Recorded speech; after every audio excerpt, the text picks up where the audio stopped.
CP గారు ఏం చేశారంటే మొత్తం ఎన్టీఆర్ జిల్లానంతటా కూడా రంపచోడవరం డివిజన్ ప్రధాన కేంద్రంలోని గిరిజన ప్రాంతాల్లో ఏళ్ల తరబడి వివిధ కార్యాలయాల్లో పాతుకుపోయి ఆదివాసీల శైలి పట్ల గాని అక్కడ స్థితిగతులపై ఎటువంటి అవగాహన లేని గిరిజనేతర సిబ్బంది ప్రభుత్వ ఉద్యోగులుగా ఐటీడీఏలోనే తిష్టవేసి ఉండడంతో ఆయా గిరిజన ప్రాంత ప్రజలకే కాదు సాక్షాత్తు రాజ్యాంగబద్ధమైన కేబినెట్ హోదా పదవిలో ఉన్న స్థానిక రాష్ట్ర ఎస్టీ కమిషన్ చైర్మన్ చోళ బొజ్జిరెడ్డికే చేదు అనుభవం ఎదురైంది. అంటే ప్రస్తుతం పోలవరం జిల్లా ప్రధాన కేంద్రం రంపచోడవరం ఐటీడీఏ ప్రాజెక్టు పరిధిలో ఉన్న అధికారుల తీరు ఏ విధంగా ఉందో క్లుప్తంగా అర్థమవుతుంది. పూర్తి వివరాలకు వెళితే శనివారం ఆంధ్రప్రదేశ్ రాష్ట్ర scheduled tribes commission chairman Bojjireddy commission సభ్యులు పోలవరం జిల్లాలో జిల్లా స్థాయి సమీక్ష సమావేశం నిర్వహించేందుకు ముందస్తుగా షెడ్యూల్ సమాచారాన్ని సంబంధిత అధికారులకు అందజేశారు. అయినప్పటికీ సమీక్ష సమావేశానికి జిల్లా స్థాయి అధికారులు, ప్రోటోకాల్ అధికారులు తగిన విధంగా స్పందించకపోవడం,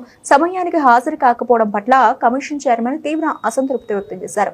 ఈ కార్యక్రమంలో ఆయన వెంట ఎస్టీ కమిషన్ సభ్యులు గోర్లె సునీత తదితరులు ఉన్నారు. ఇప్పుడు ఆఫీసర్ ఒకరు రాలేదు. అభివృద్ధి ఏం చేస్తాడు మా ట్రైబుల్కి? పడి బాబు మీరు అక్కడ వస్తారు ఆఫీస్కి? చూద్దాం ఎలా చేస్తారు చూద్దరు. ఇప్పుడు ఎలా చేస్తారు పడే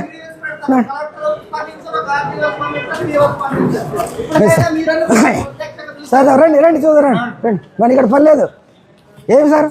ఇదే టైం మెయింటైన్ చేసేది? ఇలా చేస్తాం మీరు అభివృద్ధి డెవలప్మెంట్ ఇలా చేస్తారా? మేము వెళ్తాం ఏమండి మేము 11 గంటలు పెడితే ఇప్పుడు మీరు వచ్చేది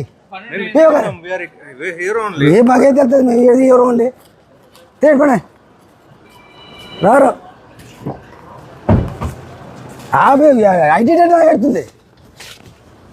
అదే రాదు గవర్నమెంట్ చేసి రాసి మినిస్టర్ కూడా పెడతాం సేవర్ కూడా. ఓకే మరీ అడగారం అయిపోయింది.